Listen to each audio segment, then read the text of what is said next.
Hello everyone, welcome to commerce concepts by Harsh. तो ये हमारा प्रोडक्ट का पार्ट 3 वीडियो है। आप हमारे टेलीग्राम चैनल से भी जुड़ सकते हैं जिसका नाम कॉमर्स कॉन्सेप्ट्स बाय हर्ष है। इस चैनल पर आपको सारी पीडीएफ एक जगह पर मिल जाएगी और नोट्स भी हम यहाँ पे प्रोवाइड करते हैं। And please if this video is helpful for you, like the video, press the bell icon and subscribe my channel. तो आज का हमारा जो प्रोडक्ट का पार्ट 3 है उसमें हम प्रोडक्ट के डेवलपमेंट को डिस्कस करेंगे। तो चलिए शुरू करते हैं। Product means a good service, idea और object created as a result of a process and offered to serve a need or satisfy a want. And development means the act or process of growing, progressing and developing. तो basically product development एक ऐसा process होता है जिसमें या तो new product को market में लॉन्च किया जाता है या एग्जिस्टिंग प्रोडक्ट की यूटिलिटी को एनहेंस कर कस्टमर्स के नीड्स के अकॉर्डिंग उसको सेट किया जाता है। अब प्रोडक्ट डेवलपमेंट के कुछ फीचर्स होते हैं जैसे creation of an entirely new product और upgrading an existing product, innovation of a new और an existing product to deliver better and enhance service, enhance the utility and improve the features of existing product, continuous improvement of a product to satisfy rapidly changing customer needs.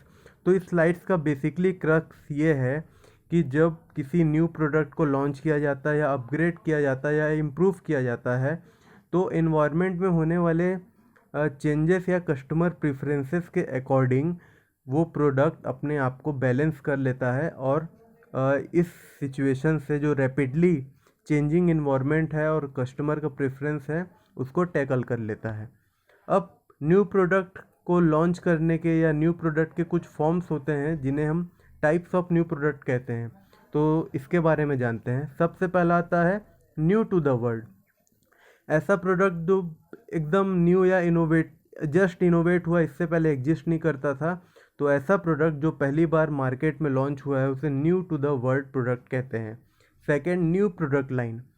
जो कंपनियां होती है उनका established market होता है।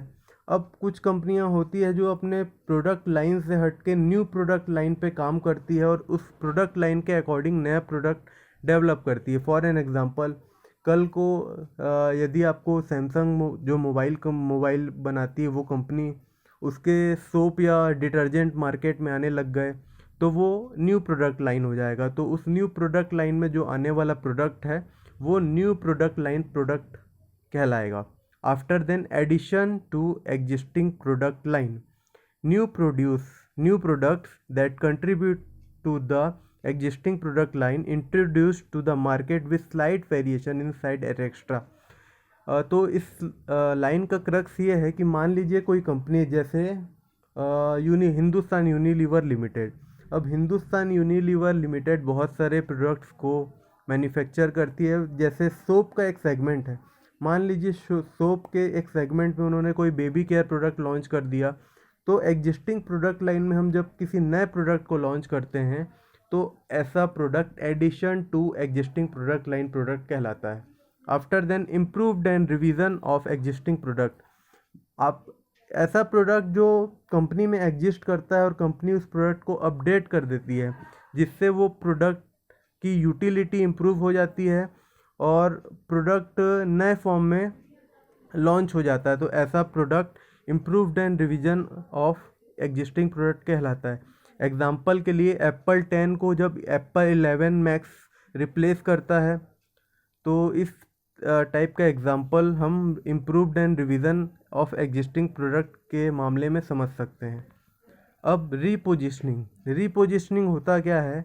जब आपके पास कोई प्रोडक्ट है और आप उस प्रोडक्ट को किसी न्यू मार्केट में लॉन्च करते हैं। जैसे टेस्ला फॉरेन की कंपनी इंडिया में अपने ई कार्स लॉन्च करेंगी, तो ऐसी प्रोसेस जिसमें आप अपने प्रोडक्ट को किसी न्यू मार्केट में लॉन्च कर रहे हैं उस प्रोडक्ट की रीपोजिशनिंग कहलाएगी। After then cost reduction.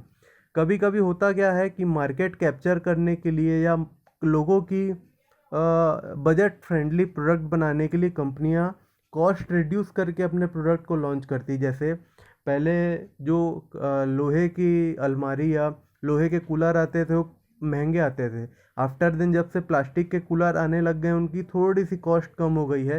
तो जो लोगों के बजट फ्रेंडली फॉर्म में इस्टेब्लिश हो गई है। तो ऐसा प्रोडक्ट जो कॉस्ट रिड्यूस करके मार्केट में लॉन्च किया गया है, कॉस्ट रिडक्शन वाला प्रोडक्ट कहलाता है। अब बेनिफिट्स क्या होते हैं जब हम न्यू प्रोडक्ट को डेवलप करते हैं? तो देखिए, सबसे पहले जो मार्केट का इन्वायरमेंट है, जो कस्टमर की प्रेफरेंसेस हैं, वो लगातार चेंज होते रहती है। लोग अब समय समय पर अपने शौक़ और आदतों को बदलते हैं। तो उन शौक़, आदतों और ज़रूरतों को पूरी करने के लिए कंपनियां न्यू प्रोडक्ट को डिज़ाइन करती है। Second, to avoid obsolescence. होता क्या है कि कोई प्रोडक्ट यदि बहुत पुराना हो जाता है, जैसे नोकिया, उसने समय पे अपना इनोवेशन या न्यू प्रोडक्ट लॉन्च नहीं किया, तो वो अप्रचलित होकर बाज़ार से खुद हट जाता है। Third, for long term growth and profit. अगर आप कोई अच्छा प्रोडक्ट इस्टेब्लिश करके मार्केट में लॉन्च करते हैं, तो लॉन्ग टर्म ग्रोथ और उस प्रोडक्ट से होने वाला प्रॉफिट भी आप जनरेट करते हैं। Fourth, to capture new markets. New product new market में इस्टेब्लिश होने से कंपनी का वर्किंग स्कोप बढ़ता है। कंपनी को new markets, new revenue, new profit generation मिल जाते हैं। अब process of new product development क्या होते हैं? देखिए, किसी प्रोडक्ट को यदि कोई कंपनी बनाती है तो उसके कुछ स्टेप्स होते हैं। पहला स्टेप्स ये होता है आइडिया जनरेशन। आइडिया जनरेशन क्या होता है? आइडिया जनरेशन में सबसे पहले एक प्रोडक्ट के रॉ आइडिया को जनरेट किया जाता है, मतलब कौन सा प्रोडक्ट बनाना है। आइडिया जनरेशन के लिए कई बार जो बड़े बड़े जैसे टेक्नोलॉजिकल कंपनीज़ हैं, वो इंटरनल रिसर्च जैसे अपने मार्केटिंग एजेंसी या एक्सटर्नल सोर्सेस, फॉर एग्ज़ाम्पल जैसे कंसल्टेंसी सर्विसेज है, जो फॉरेन मार्केट्स है, इनको ऑब्ज़र्व करके किसी प्रोडक्ट को आइडिया जनरेट करने के लिए यूज में लाते हैं। एग्ज़ाम्पल के लिए, यदि किसी मोबाइल में कोई ऐसा फीचर है जो इंडिया के मोबाइल में नहीं है, तो जो टेक्नोलॉजिकल कंपनीज़ हैं वो आइडिया जनरेशन के लिए फॉरेन मार्केट्स के मोबाइल फ़ोन्स को ऑब्ज़र्व कर सकते हैं। तो सबसे पहला आइडिया जनरेशन एक ऐसा प्रोसेस होता है जिसमें किसी प्रोडक्ट को बनाने के लिए सबसे पहले आइडिया को जनरेट किया जाता है। Second, idea screening. First process में आइडिया जनरेट हो जाता है, पर सेकंड प्रोसेस जिसे आइडिया स्क्रीनिंग कहते हैं, उनमें उन थॉट्स या आइडियाज़ को रिजेक्ट कर दिया जाता है जो इम्प्लीमेंट नहीं हो सकते। इस प्रकार जो आइडियाज़ को स्क्रूटनाइज करने का प्रोसेस है उसे हम आइडिया स्क्रीनिंग में पढ़ते हैं।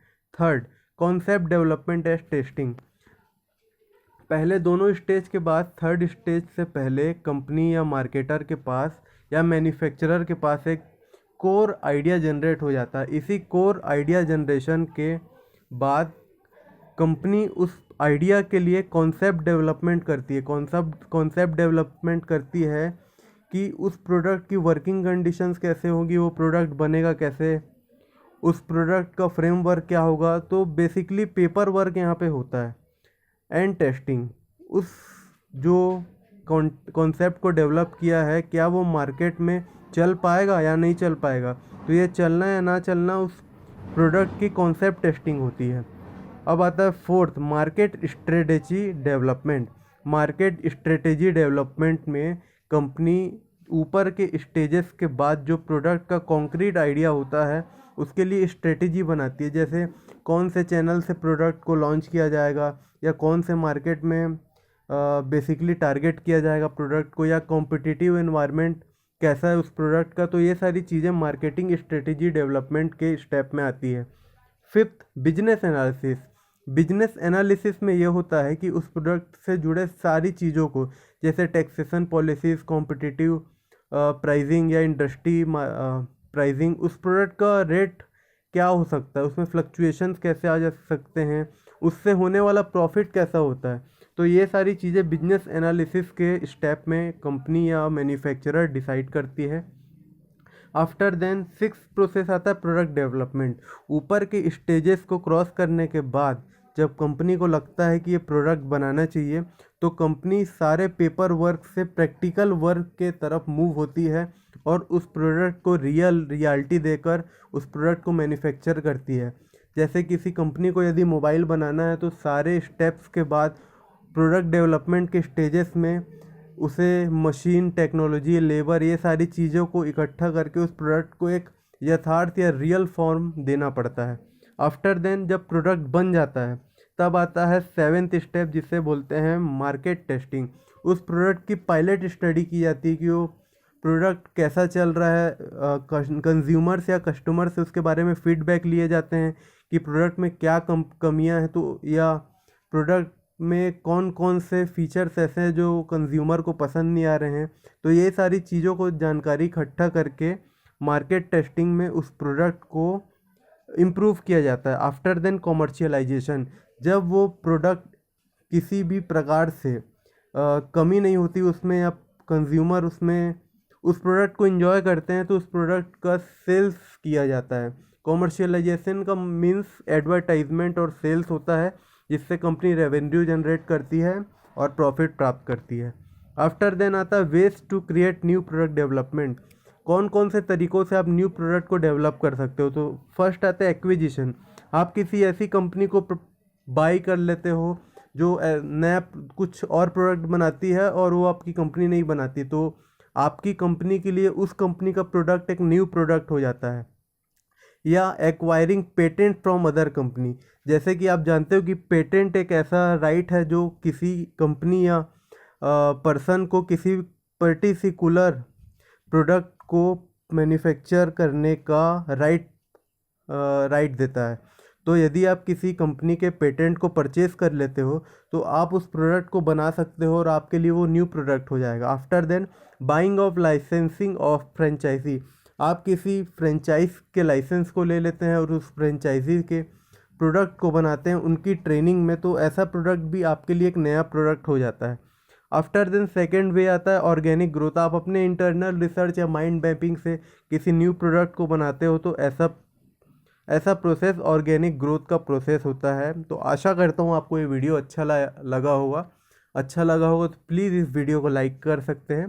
Thank you.